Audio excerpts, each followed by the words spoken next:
অবৈধ বাজির অভিযানে নেমে বড়সড় সাফল্য পেল পুলিশ। বুধবার রাতভর অভিযান চালিয়ে বিপুল পরিমাণ শব্দবাজি সহ একজনকে গ্রেফতার করেছে পুলিশ। জানা গিয়েছে তার নাম কমল মাইতি। তার বাড়ি কাঁথি থানার ধর্মদাসবার এলাকায়। বৃহস্পতিবার অভিযুক্তকে কাঁথি মহকুমা আদালতে তোলা হয়েছে।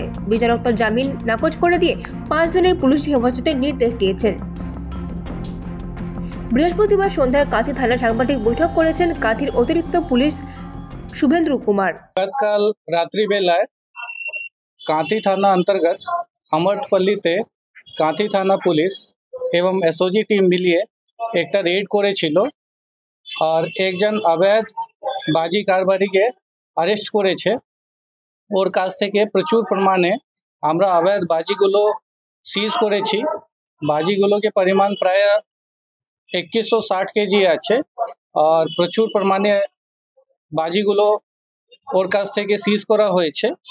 আমরা একটা স্পেসিফিক কেস করেছি আর যে অবৈধ বাজি কারবারি যে ছিল ওকে অ্যারেস্ট করেছি। ওকে 5 দিন রিমান্ডও নেওয়া হয়েছে। কোথায় বাজি তৈরি হয়েছিল, কোথায় থেকে এসেছিল, কিভাবে ওরা কারবার করতো সে নিয়ে আমরা তদন্তের মধ্যে নেমেছি আর আশা করছি এই সব ডিটেলগুলো আমরা পাবো। আর থ্যাংক ইউ। পূর্ব মেদিনীপুর থেকে নিরোচিত প্রতিনিধির রিপোর্ট, এএনএম নিউজ।